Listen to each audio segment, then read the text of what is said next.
So welcome to all of you. This topic is very important for both the Academy and the ICRC. So we're very happy to have this panel today. I'll soon give the floor to Imogen Fawkes, who is the BBC Geneva correspondent, and who will moderate the discussion. But it's for us also an occasion to again, come back to this cooperation with the Geneva Academy of International Humanitarian Law and underline the quality of this relation. A few years back, the ICRC was very much interested in supporting the creation of the Geneva Academy. Now, the Geneva Academy has taken a big importance in Geneva.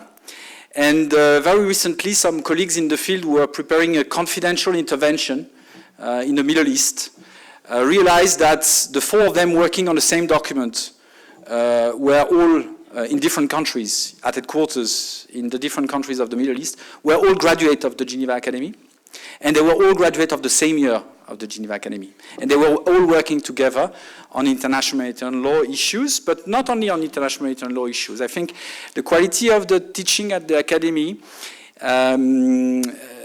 is so that we get from the Academy people who are open-minded and can use different tools, look at not only international law, not only at international humanitarian law, but try to combine different sources in order to better generate respect for the law, to develop protection. And that's why also today on this panel, we don't have only a legal discussion, we'll have Robert Kolb, whom I'm very happy to meet back after 21 years. It's a pleasure to welcome you, Robert, from the University of Geneva, talking about the law, but we have also practitioners, we have also people who visit the fields, and who can talk from first-hand experience about the practical measures to ensure better respect for the law. So it's a pleasure to welcome you all and to have this multidisciplinary approach here at the Humanitarian, which is also, I think, something we want to cultivate both at the ICRC and at the Academy. Thank you. And the floor is yours, Imogen. Welcome. Very much, Vincent. Welcome to all of you. Thanks for turning out in such numbers, especially at lunchtime. A little bit about the format. We have our three guests. We are going to start with Tamam Aloudat of MSF, a little bit different from your program, but because what we want to do is look at the situation, which every day we turn on the news, we see what an important and tragically topical the subject of violence against healthcare and humanitarian workers is. And so we want to start with the situation, move to perhaps the possible loopholes in the IHL, which we once thought was so strong, and then perhaps to look at some solutions. And for all our panelists, we'll look at that and have a few extra minutes. I will let Anissa, who organised it, decide about that. But without further ado, our first panelist, Tamam Aloudat, he is from MSF Switzerland. He is Deputy Medical Director. And what we would like you to address first is, you have worked as a doctor in conflict zones. Tell us the situation on the ground, why it is, or it appears to us anyway, that healthcare workers, humanitarian workers, hospitals, ambulances are being attacked more and more. And in addition, what impact counter-terrorism measures, if at all, have on this? Thank you, Imogen, and thank you for having us here. It's important first to start formulating a real idea about what is the scale of attacks that humanitarian medical facilities in conflict zones are subject to. You might hear a piece of news every now and then. If it is interesting enough, it doesn't come at a time where there's an electoral speech somewhere that is more important, or an event somewhere. I have spent my evening yesterday studying a 4-page list that includes 50 attacks, mostly aerial bombings, on hospitals that MSF works in or supports. 47 of those are in Syria, and 3 are in Yemen, and this is in 2016. We had about 100 attacks on MSF or MSF-supported facilities in 2015. So the piece of news you occasionally hear isn't the whole story. Now, this is definitely more than usual. And I'd like to start by saying attacking humanitarian medical facilities isn't new. And this list isn't comprehensive. We support a fraction of the hospitals in Syria. There are many more, and there are many more attacks. Now, this being said, we have known of the risks, and this is not entirely new or surprising. It didn't start with the Middle East recent conflicts. And I'd like to just quote our Charter 1971, which said, as volunteers, members understand the risks and dangers of the missions they carry out and make no claim for themselves or their assigns for any form of compensation other than which that the association might be able to afford them. This is a clear statement that we have been targets before. And before the current wave of attacks that we are seeing, there has been many before. Now, we believe that this is increased and has become more normalized. And this is probably the word I would keep in mind, is that attacking medical facilities has become so normalized that it raises less objection and outrage to bomb a hospital, or for a fact to bomb every single hospital in a besieged city like Aleppo, than it does for a little video about white supremacists saying something in the US. The anger about this and that is disproportionate, both horrifying, nevertheless.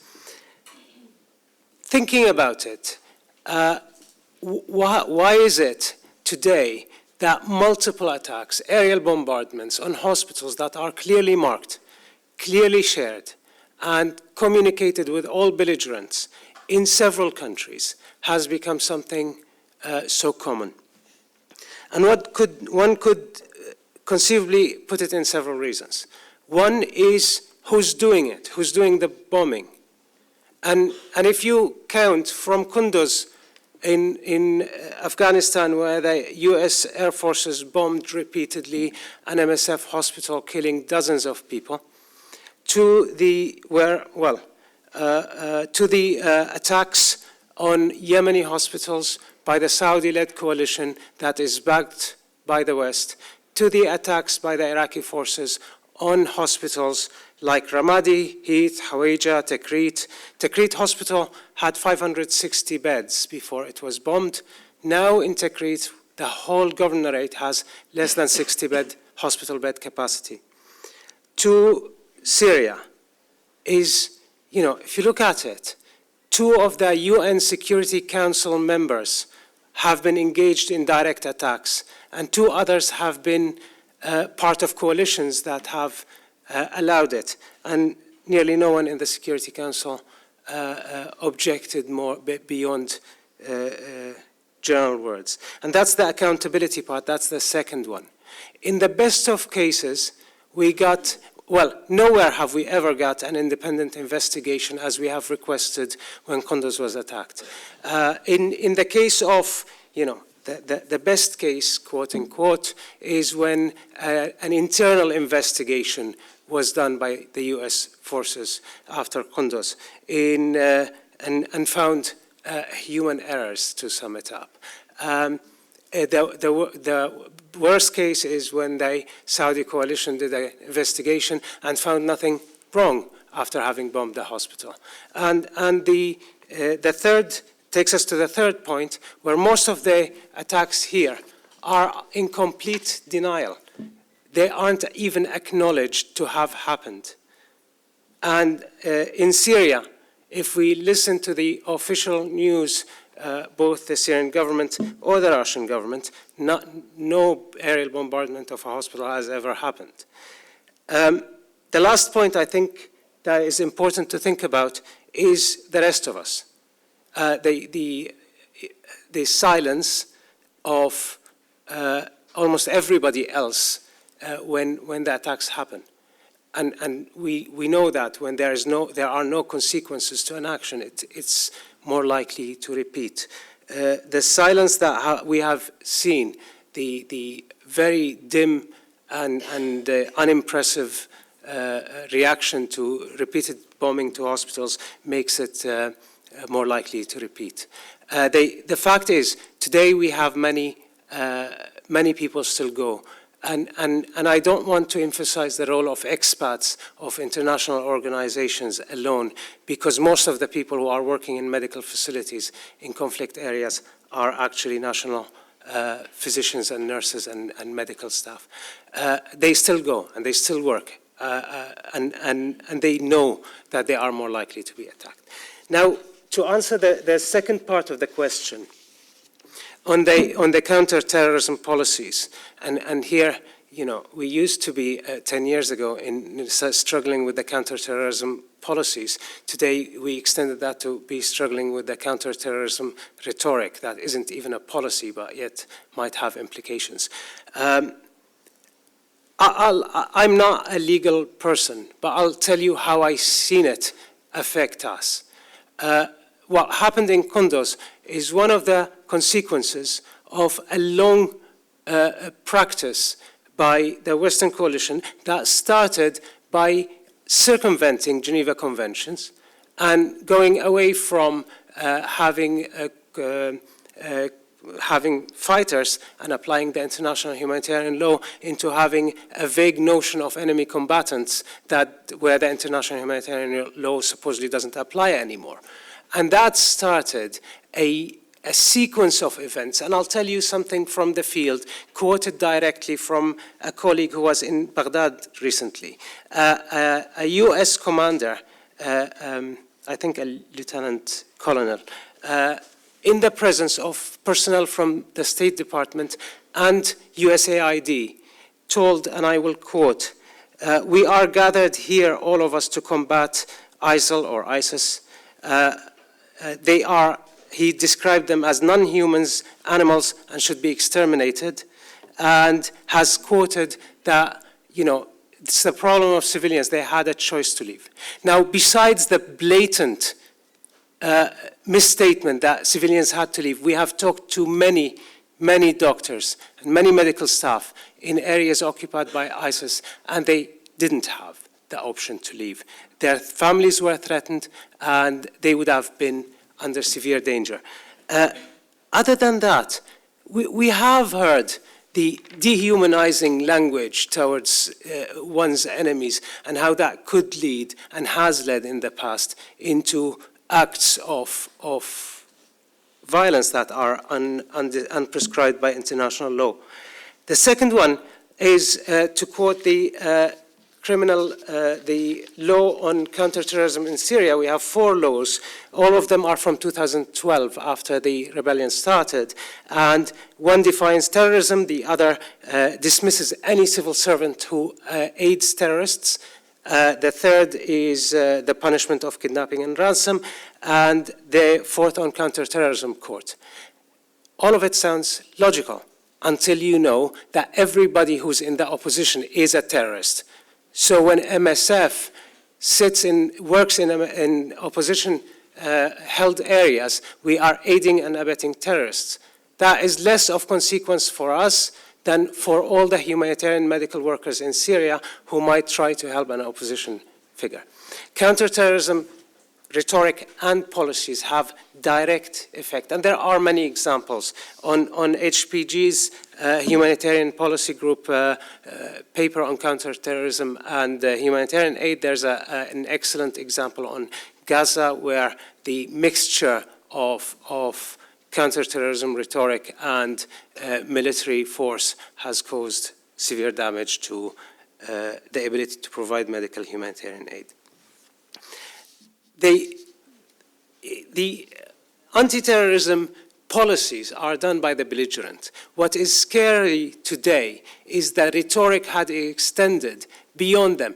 The justification of using force against humanitarian actors isn't something only generals and soldiers say. And I will quote to you, to finish my intervention, a professor of ethics in Stockholm University, Helen Frau. She says, "Members of the Red Cross act voluntarily. Nobody is coerced into joining this sort of organization. It looks then as if Red Cross medicals and those performing similar roles in war are morally responsible for defensive killing by just combatants." Defensive killing is actually shooting them. That's a fancy word for killing medical staff. This is a philosopher that works in a university. The rhetoric of just war and the new justifications for war includes departure that is horrifying from the norms of international humanitarian law. And we will hear, and there are many others, who argue against the established norm. So partially is on the ground we are seeing it and we are being affected by it, and in general we are seeing the discourse depart greatly from what we have supposed to be our protection before. Thank you. Thank you very much, Tam. We've heard from you what the fairly depressing situation is at the moment and how counter-terrorism policies and indeed rhetoric, which I think we're all rather familiar with, may have contributed to that. So now we want to look at more specifically how actually our IHL fits into that current situation. What are the loopholes? What's gone wrong with this framework, which, as I said, many of us, at least for a while, but not anymore, considered, fairly set in stone, and indeed, as you said, there seems to be much more of a silence than there perhaps was 10, 15 years ago, or perhaps it's my own profession responsible for that. We know a lot more, a lot faster, and don't get the reaction we might expect. Anyway, to answer some of those questions, we have Robert Culp, who is Professor of Public International Law at the University of Geneva, and you, I think, would like to speak in French. Thank you very much. I will just be a bit less elegant in English, but that will force me to remain on the track, which is not bad. Now, after this presentation, which I think was extremely substantive and one of the most interesting I was able to hear at in the last years, really to the point. Thank you very much for what you said. I am afraid that I will be extremely dull and boring for you, because I'm not here to speak about policy issues, but just to recall the legal norms. Now, you suggested that there are loopholes or that the law is not set up in a satisfactory way. There are some small loopholes, but on the whole, the law is quite clear on the issue of protection of medical personnel and of medical installations. I will perhaps not speak about the rules for international armed conflicts, since the Syrian war we are talking about is a non-international armed conflict. Just to recall, there is a big distinction in the application of IHL between international armed conflicts and non-international armed conflicts, for reasons which I don't need to explain now here in detail. The law for international armed conflicts is fairly developed, and the law for non-international armed conflicts is a bit less developed, especially in the Geneva law limb, in the Hague law limb, in other words, in the conduct of hostilities. There is a greater degree of commonage. In Syria, it is a non-international armed conflict for the simple reason that states are fighting against armed groups, and that is a non-international armed conflict, even if that occurs crossing borders, international boundaries. Going now to the norms for non-international armed conflicts and the protection of medical personnel and medical installations or hospitals. What you have is nothing in the Geneva Conventions. May I just repeat? Nothing in the Geneva Conventions. You are not mistaken on that. Nothing, because that applies to international armed conflicts, except one provision which does not deal with the conduct of hostilities. Unfortunately, journalists get that constantly wrong. They think that the Geneva Conventions are violated, which is technically not correct. Or At best, in a large sense, you could say the additional protocol. Number 2, which applies to non-international armed conflicts, additional protocol to the Geneva Conventions. It's a protocol of 1977. May I just recall that it is not applicable to Syria because Syria did not ratify it. Again, journalists get that wrong. I'm not referring to you, but to the NZZ, which is a very good journal in Switzerland, and I phoned them on that. But anyway, the protocol contains rules. For medical personnel, the protection is in Article 9, paragraph 1. I will not quote that provision. You can look it up for yourselves if you are interested. For hospitals and installations, as they are called medical units in the protocol, that is Article 11, paragraph 1. And the language is fairly clear, even for a non-native English speaker. It is there said that medical units, the sentence is a bit longer, but I just go to the gist of the matter, shall not, and I quote here, shall not be the object of attack. That is not a bad drafting. It is clear, it is short, it is direct. That's good legal drafting. You could also try to consider that such medical installations and personnel are civilian objects to the extent that they are precisely not making a military contribution and there is no advantage, military advantage in destroying them. And that then would have to occur under customary international law for non-international armed conflicts, since the protocol is not clear on that issue. As you know, Article 13 of the protocol, not 30, 13. There is, by the way, no Article 30 in Protocol 2, so you cannot go mistaken on that. This provision, which contains the principle of distinction, whereby you may attack only military objectives and not civilian objects, that you find for international armed conflicts. Article 13 of Protocol 2 speaks only of civilian persons, of civilians. And that was done on purpose in the drafting history because all the states were agreed to tune down the law for non-international armed conflicts. They have all a horror that foreign intervention and obligations are undertaken in non-international armed conflicts. In other words, in a very sensitive situation of internal policy. They fear foreign intervention in their internal affairs. That far for IHL. There is also a criminal law limb, which should not be forgotten here, international criminal law in other words, and here you have also provisions. I go once more directly to the ones for non-international armed conflict. The relevant provisions are all in Article 8, war crimes. War crimes are, roughly speaking, gross violations of IHL. Very roughly speaking, but let me remain there. You have provisions for such violations in non-international armed conflicts, which was a novelty in the 90s. The relevant provisions are as follows. Article 8, paragraph 2, letter E, small I, attacks against the civilian population, to the extent such medical personnel is civilian. You have then, same provision, 2, small I, the protection of medical units against attack. You have then 3, small I, the protection of personnel involved in humanitarian assistance, which is a broad provision. Covers civilians and military personnel engaged in such humanitarian assistance, and medical assistance is part of it. And finally, in small 4, so I and V of the same provision, you have the protection of hospitals against attacks. I just recall that criminal international law differs from IHL in the sense that individual criminal responsibility is an issue there, and therefore you need also a mens rea element. In other words, you must prove that the attacks have been committed intentionally. If you just read the provisions I quoted before, they are all introduced by the words who intentionally does this or that, intentionally. In other words, the prosecutor must show knowledge that this was a medical unit and intention in the sense of will to attack it and destroy it.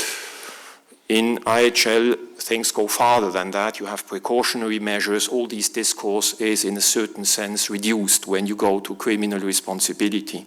I also attract your attention on the fact that attacks producing excessive collateral damage to civilians or civilian objects are not criminalized under the statute of the ICC, International Criminal Court, for non-international armed conflict. You have a provision in Article 8, paragraph 2, letter B, like Berlin, small 4, I and V, and that is for international armed conflicts. It's a provision which is copied partly from Article 51.5b of Additional Protocol number 1, but nothing for non-international armed conflicts for such excessive collateral damage to civilians. In other words, you would really have to prove that the hospital was targeted in knowledge and intention. You could not pass through the excessive collateral civilian damage for criminal law. The last question you asked, and I shall stop. I have some interest not to be long since I teach at 2:15 at the university and I should be on time. What loopholes do exist in the written law regime? I will not go into customary law now because otherwise I would really need more time and I would not be pleased to dull you further with jurists' things. Now there are two small and cosmetic aspects which I see, and there is one much more important, but on which we will obtain nothing, I think, in the next years. The ICSC has tried anyway to do something on it and has not had the success it hoped for. The small or cosmetic things are Article 11, paragraph 1 of Additional Protocol number 2. It has been simplified so much to the bone that it has lost perhaps certain elements which would be not unuseful to keep. In the medical units, that's a vocabulary in IHL which connotes more the idea of mobile medical units. And you have to go into the commentary of the ICSC, which also reproduces the drafting history, to understand that these medical units shall cover also hospitals.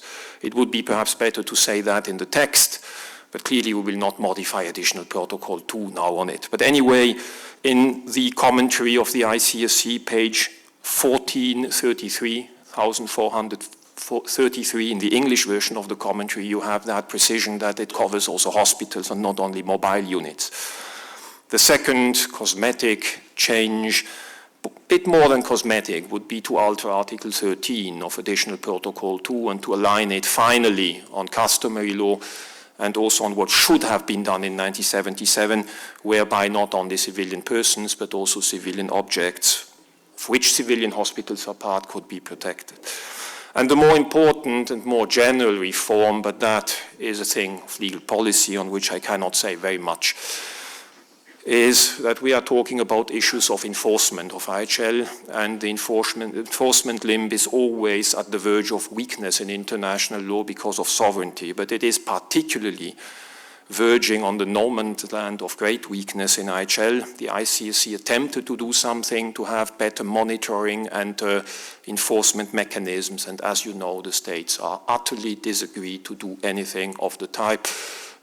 Symbolically, Russia withdrew now also its signature to the ICC statute. It did not withdraw from the statute, as I have read in the newspapers. It did withdraw its signature. The journalists get it again wrong because they always think that signature means binding force of a treaty, which under international law is absolutely wrong.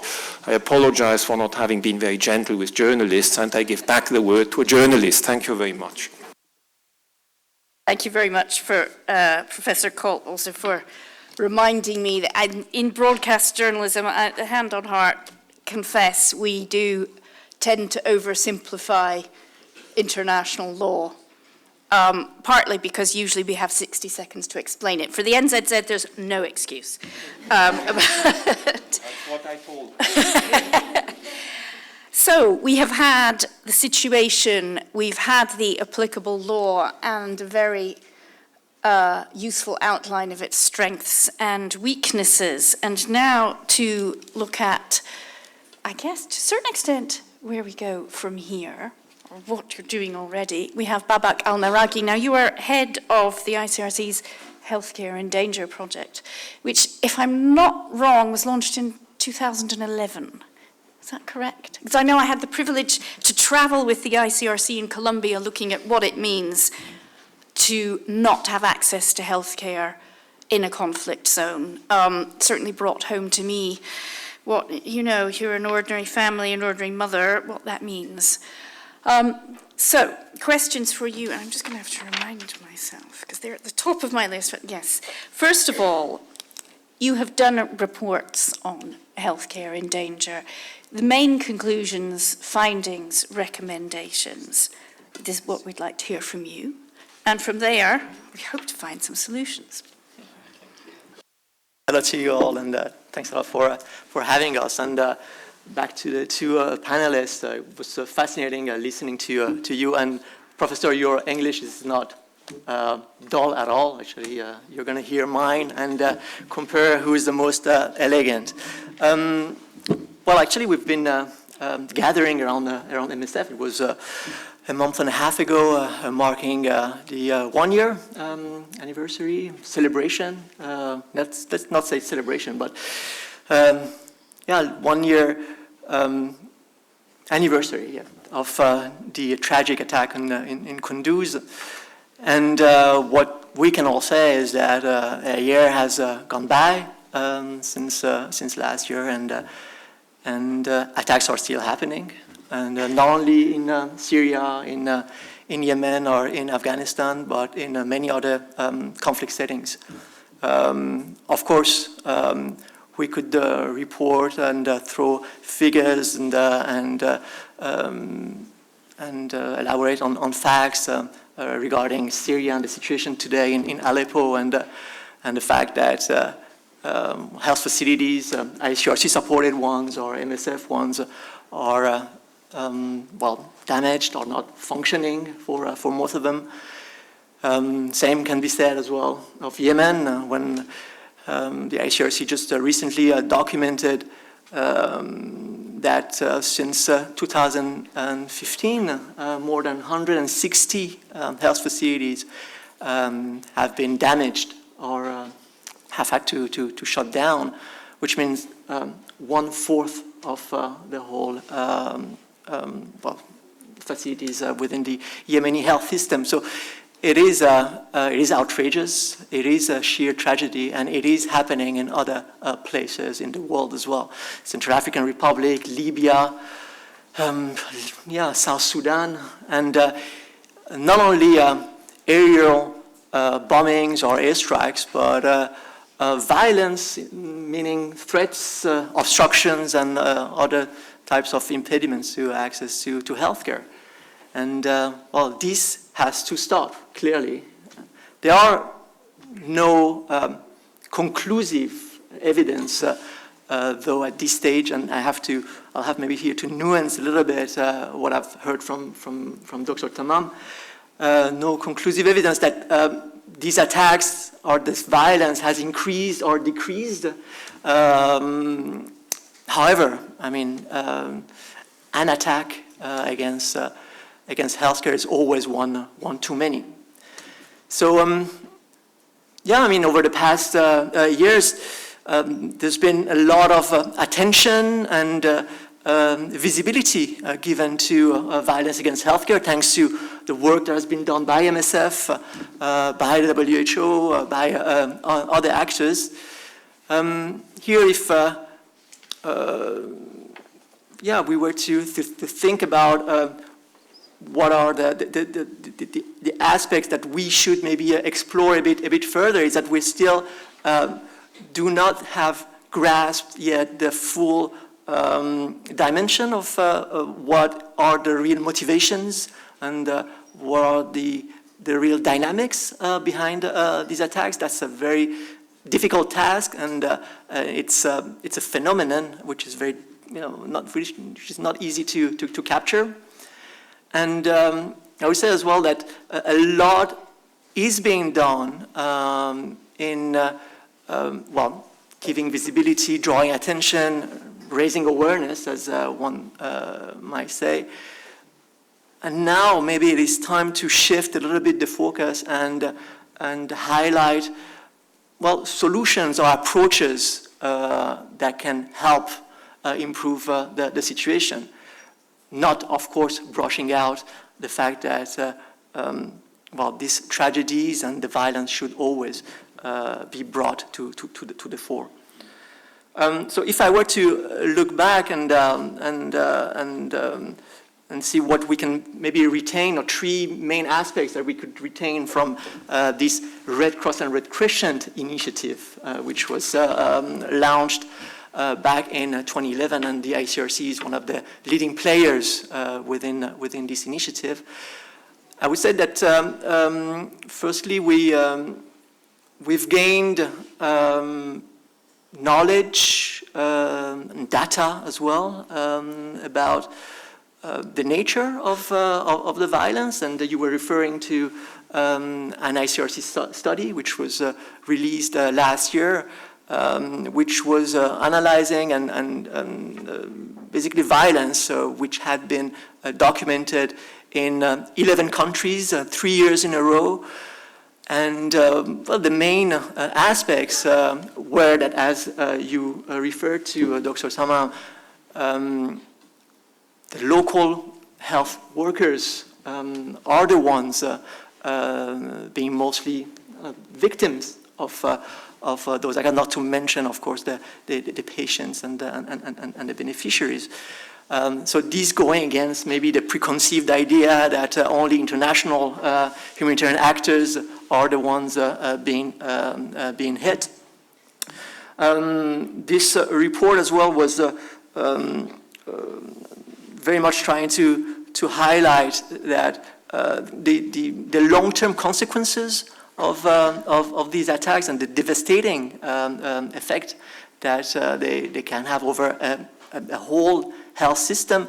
I mean, just bear in mind that Syria was a couple of years ago polio-free, and now polio has come back to Aleppo. And if we were to stretch a little bit the logic as well, I mean, just imagine theoretically if an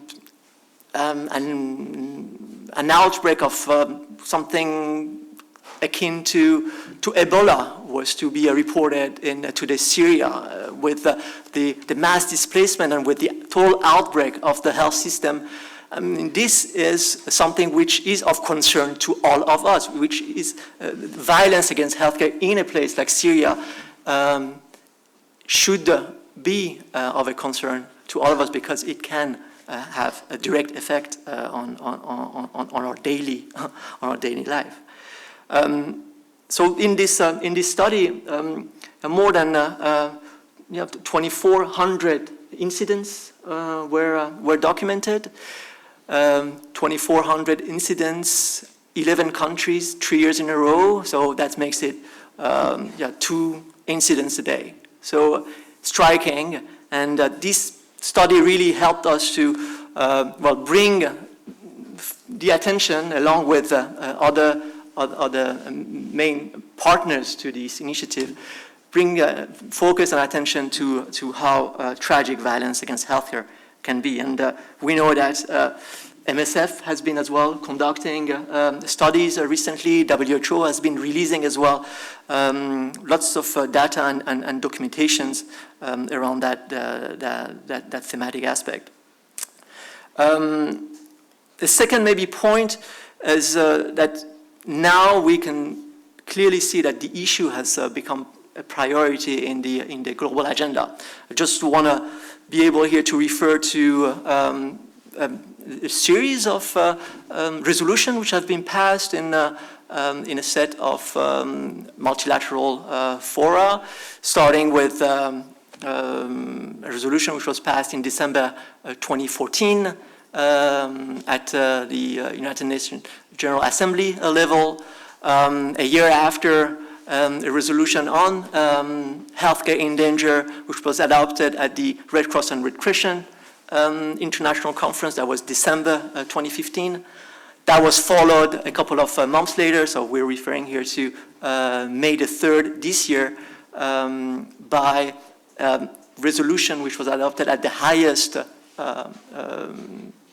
possible level in the UN, meaning the UN Security Council, Resolution 2286, and we're very much trying as much as we can with our limitations. We are trying to push for the follow-up process to these resolutions. However, they clearly signal that there is a political signal that has been sent here.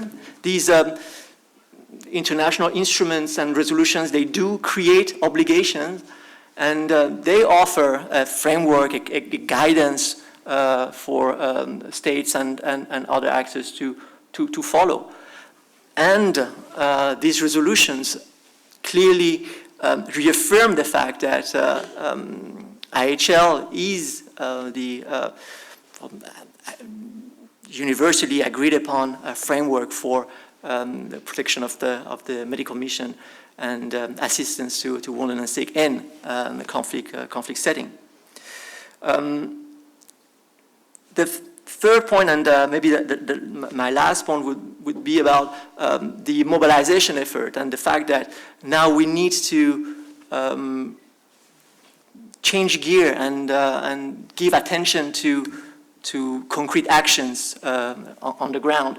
And that was probably through the realization that conflicts today are of a different complexity than they were before. I mean, we're more fragmented actors.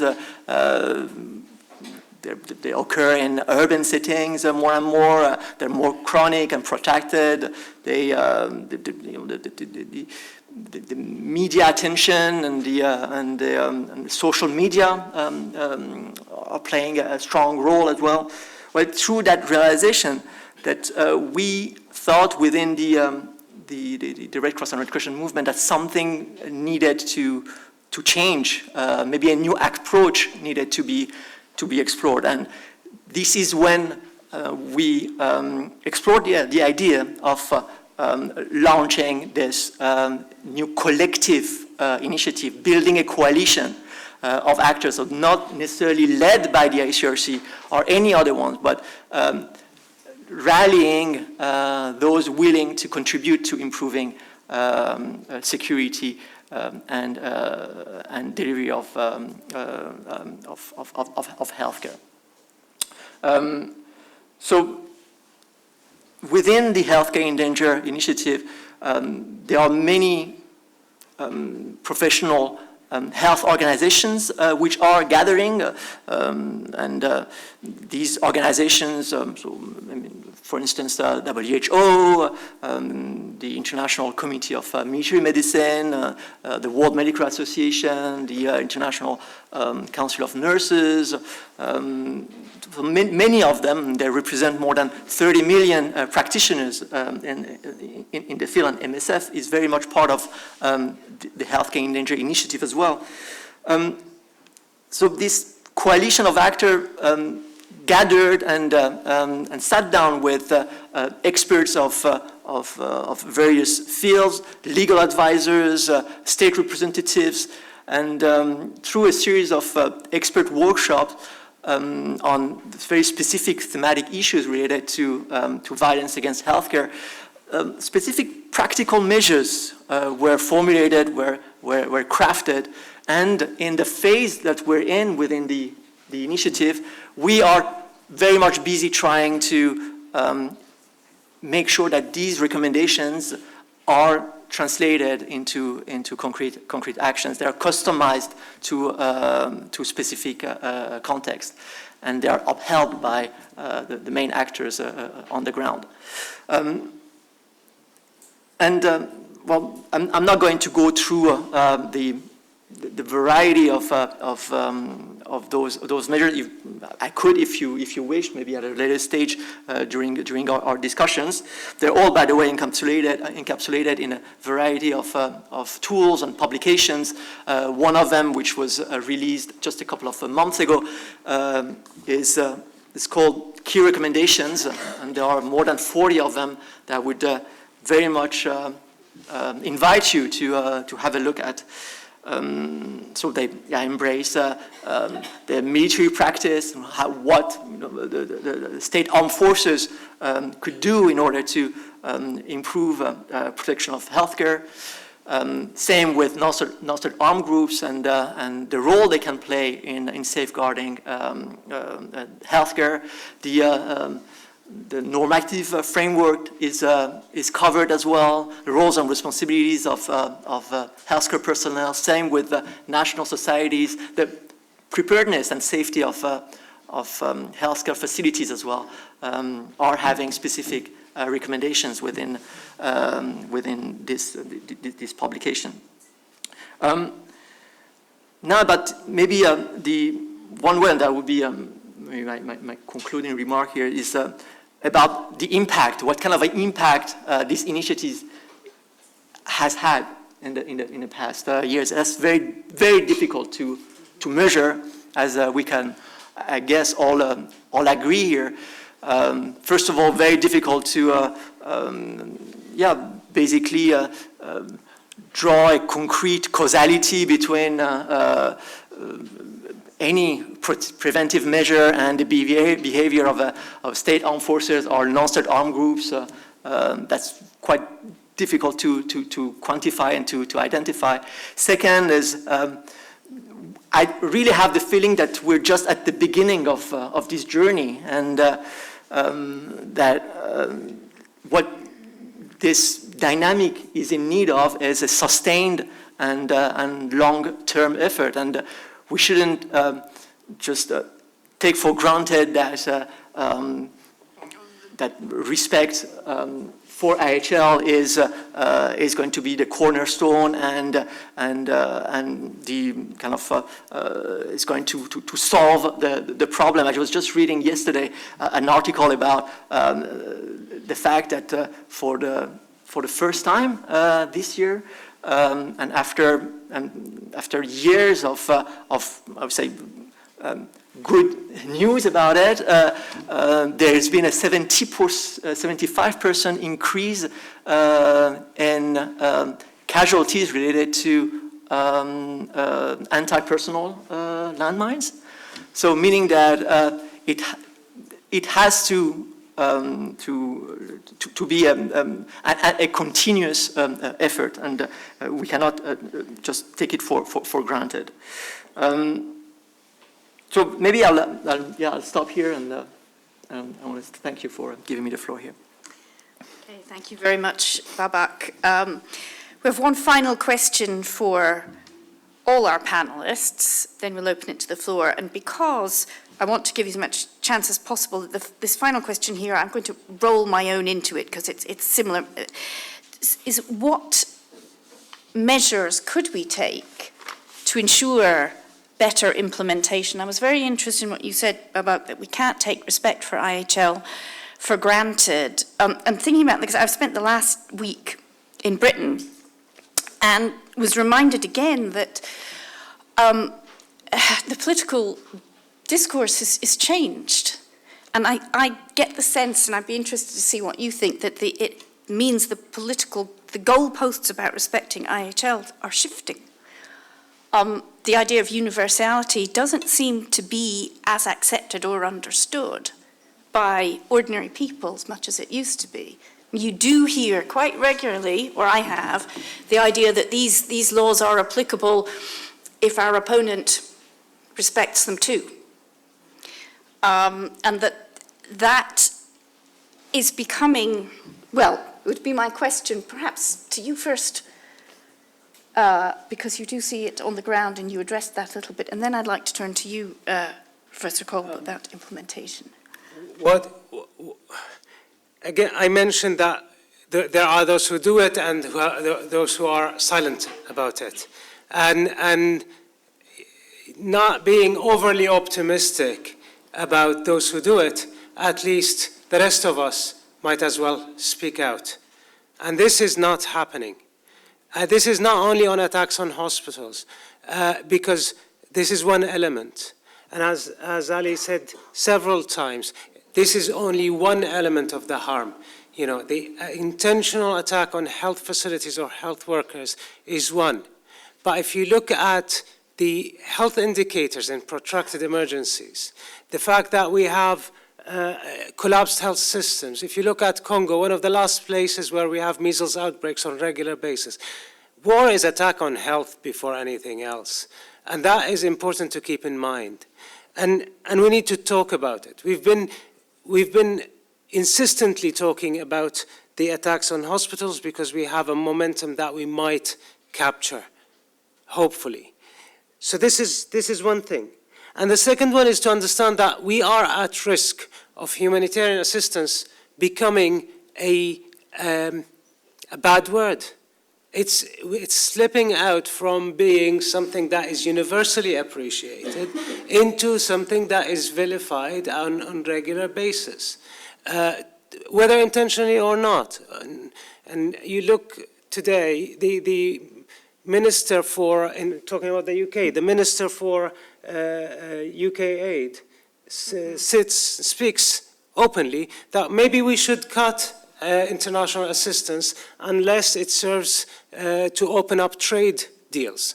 This is horrifying language, goes on the BBC, no one says anything. It's interesting. We need to rethink of ourselves. Where do we stand in a politically changing world, and how do we move people? Because our voice alone is potentially large, but not enough, unless there are enough people speaking out against targeting and obstructing humanitarian actors, which is a proxy to targeting and obstructing many other things, then it'd be very hard to stop it. Robert Cole, do you think speaking out, maybe raising public awareness would help? Because as you said in your your opening remarks, actually changing the law, bolstering the law, is a non-starter. We saw that last December. Let me perhaps take somewhat more of a bird's perspective at the beginning, at least, because what you said is correct, and I could only say, yes, you are right. If I take a more bird's perspective, the enforcement of the law is a question which can be legal or which can be a question of legal policy or just of policy. It is a legal question when the sanction of the law is organized by institutions and organs having the mission to enforce it. That's grosso modo the case within the state. Then the question becomes, to a large extent, a legal one. Did these organs act according to their jurisdiction, their competencies, and so on? When you don't have such a setting, the question of implementation of the law remains a question of policy and of legal policy, to be more precise. In international law, and in particular in IHL, we don't even have a court of justice, for good reasons, by the way, you don't precisely have any institutional setting for enforcement. Therefore, you fall back on society as a whole, which has itself the responsibility for making applied its norms. And therefore, it is the states, parties to the Geneva Convention, as Article 1 of these conventions suggests, by the way, that should take the necessary measures to stand up against violations. Exactly as you said. If they don't do it, then not only the law will not be enforced, but it might also with the time change under customary law and change in a direction which I don't like very much. But anyway, I'm not the lawgiver. That's other persons. Here we are, I think. Since we will not institutionalize the matter, it is to the states. They are the states parties to the Geneva Convention. It is to them to make something. And if I look what happens in the US, if I look at what happens with some candidates in France and so on, I don't have the impression that this is the direction taken. Second aspect, very shortly, the situation of IHL is not exactly the same in international armed conflicts and in non-international armed conflicts. In international armed conflicts, with exceptions clearly, overall you fight between states, between equals, recognizing each other, and between professional military forces, and therefore the constraints tend to be greater. In non-international armed conflict, where government fights against what he calls criminals, the situation is from the beginning much more difficult. All the more since there is no combatant status and a whole series of things which lack there and which would provide for restraint. Therefore, if you have a very bad situation in non-international armed conflicts like Syria, I would not want immediately to generalize on all international armed conflicts, even if the one between Saudi Arabia and Yemen is rather one which would not go in my direction indeed.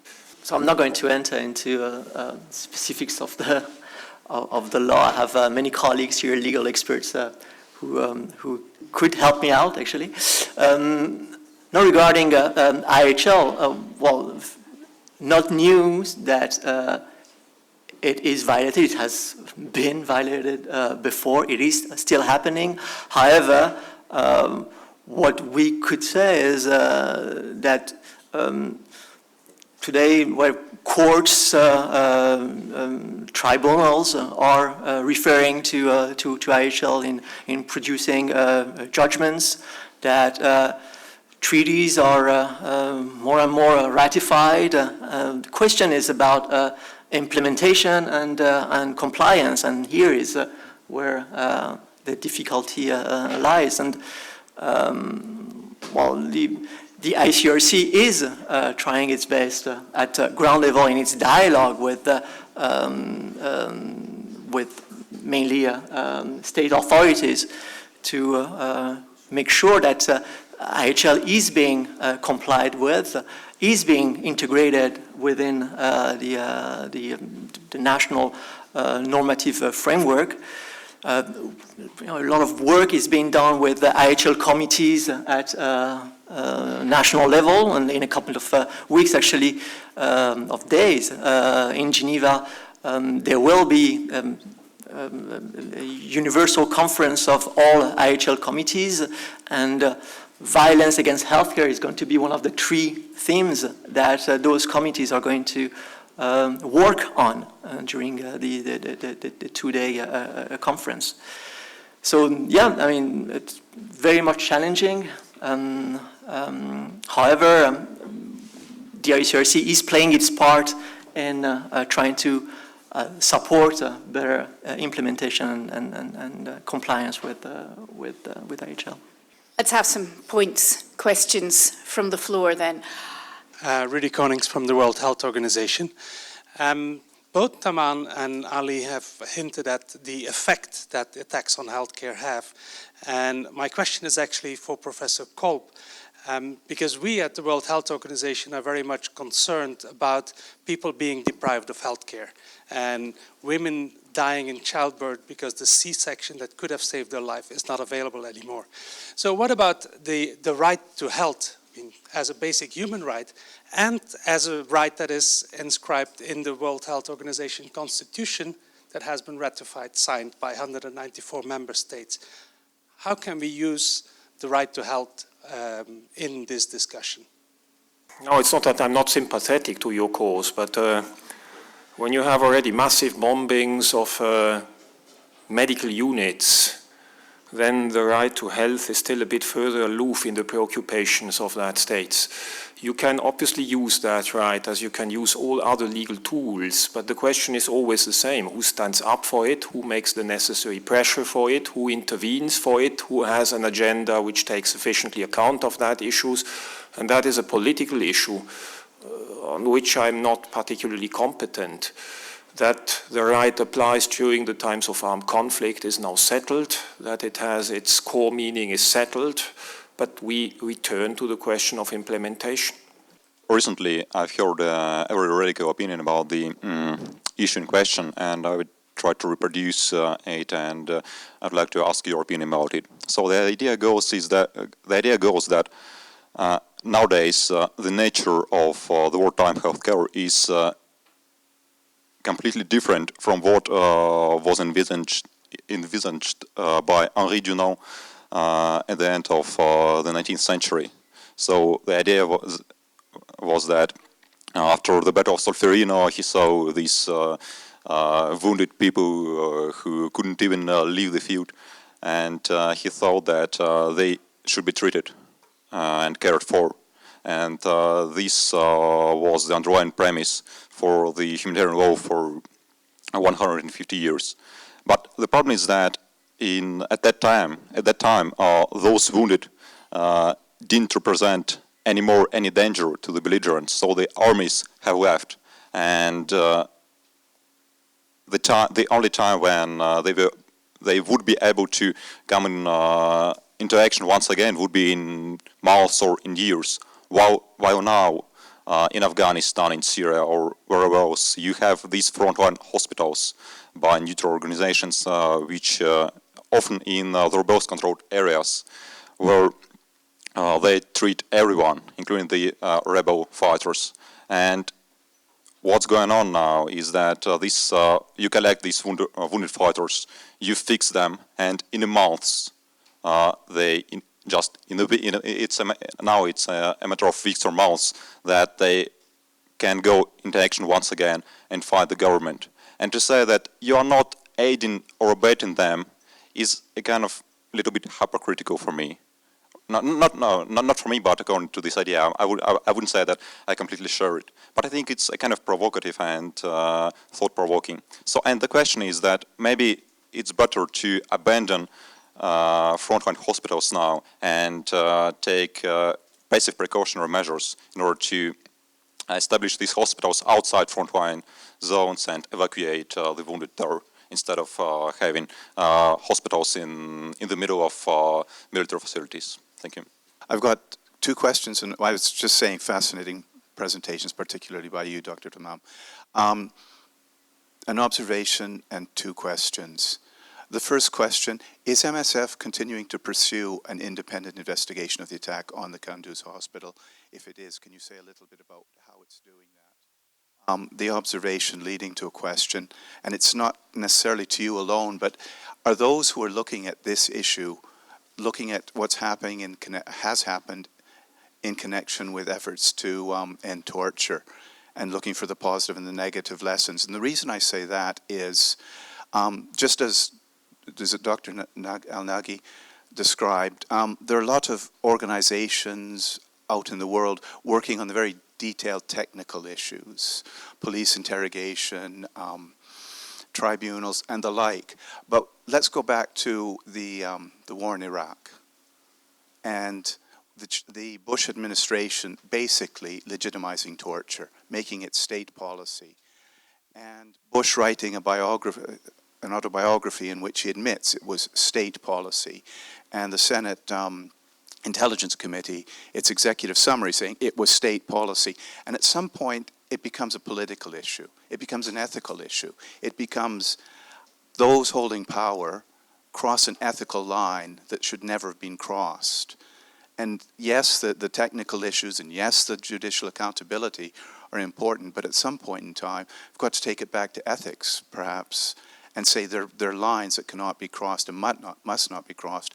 And is that not as much a political challenge as a legal challenge? Thank you. I thank you for some very interesting questions there. I'm going to ask Professor Kolp and Babak Ali-Naraghi to respond to the first one. Is the modern conflict really, it's the ground rules have changed and you're in danger of patching up people who will just go back to fight again? And then the specific ones related to Kunduz, I will ask Tamam. That's the whole issue of direct participation in hostilities by civilians, asymmetric warfare, and just bluntly and simply said, the current record of participation of civilians in armed conflicts, which is constantly increasing.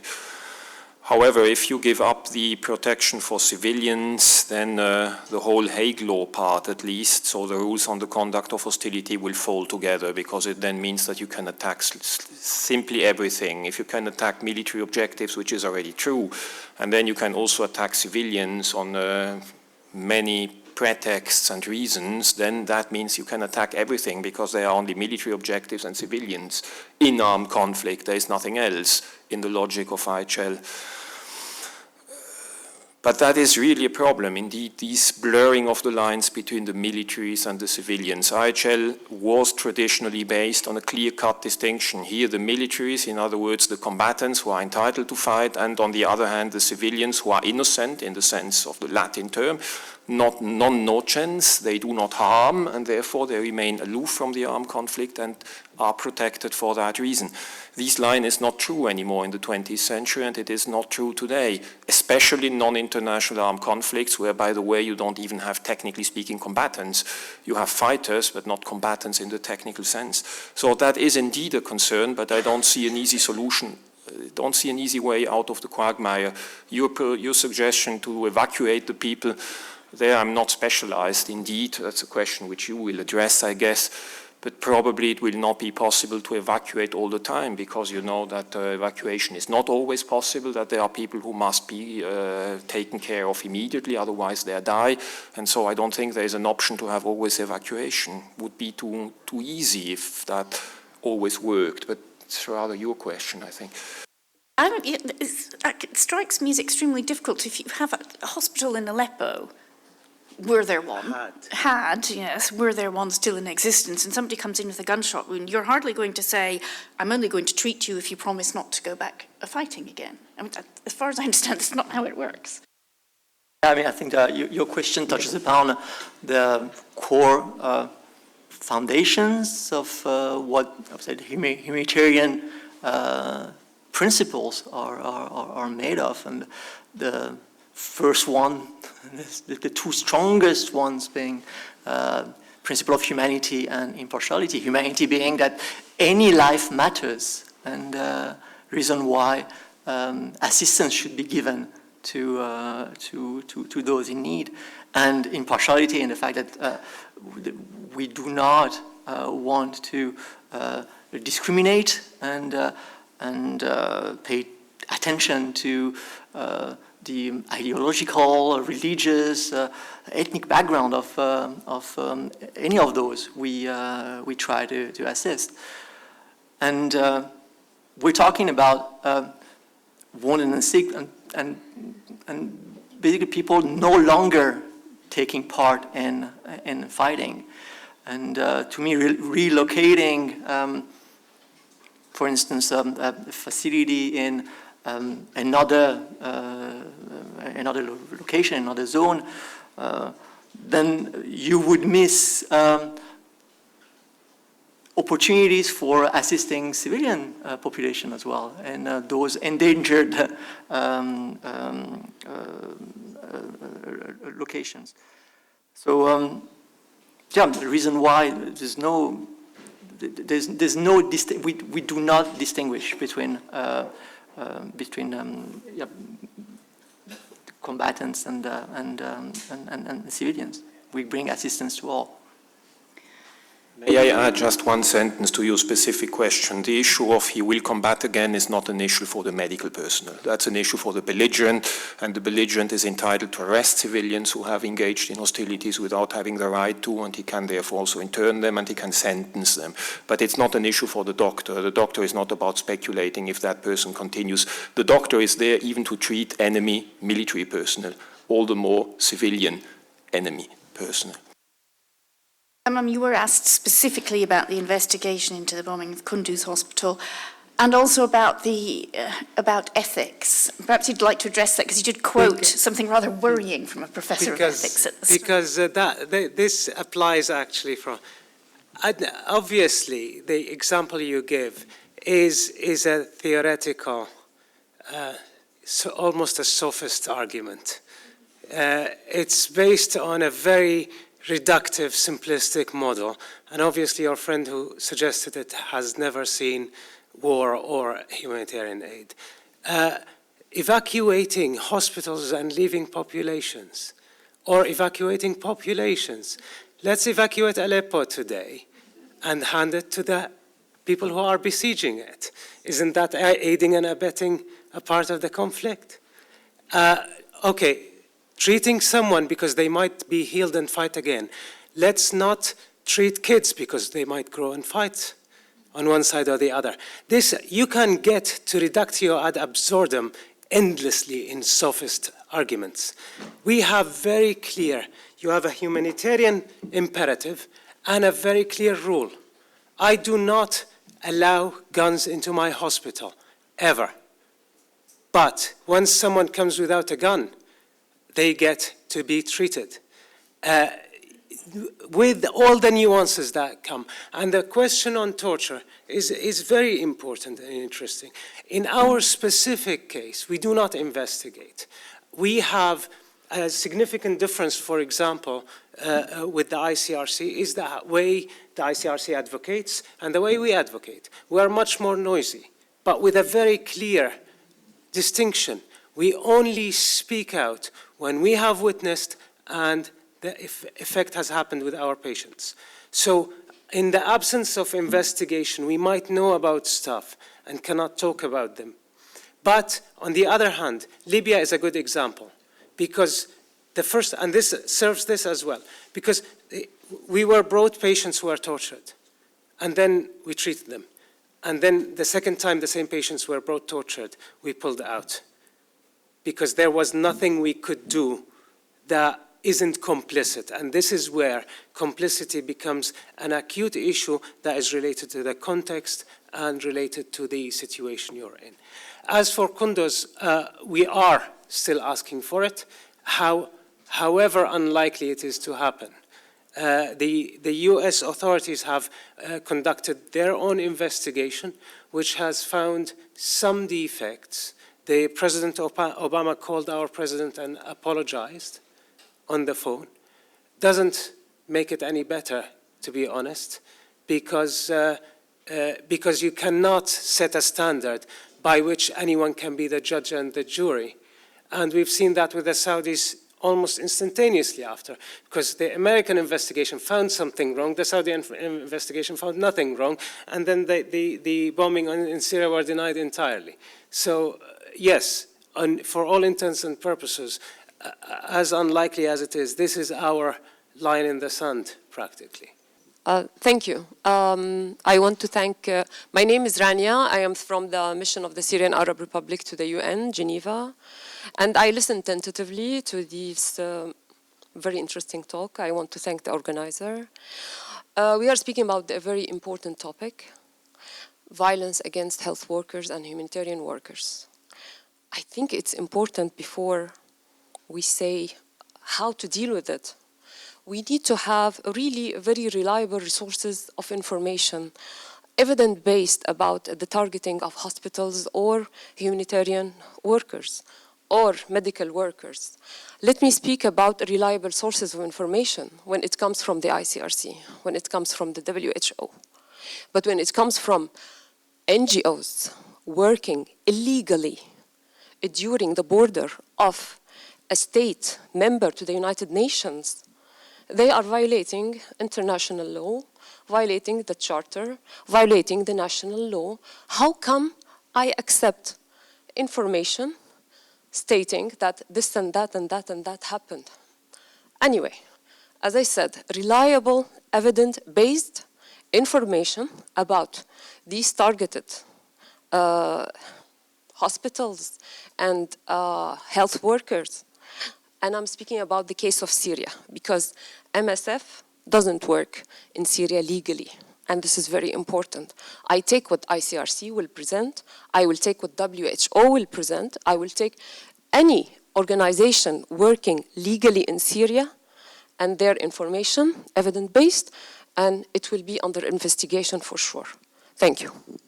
Okay, I think you've made some quite serious points, which I need you to have the to legality. answer, and then I will ask I the would love ICRC to hear as your well. point. Your perception is, thank you for your statement. It is interesting, just for the record, since we're talking about legality, MSF has applied multiple times on multiple occasions to be given access to Syria and has been not given access to Syria. Did I interrupt you? It hasn't been given access to Syria despite multiple requests.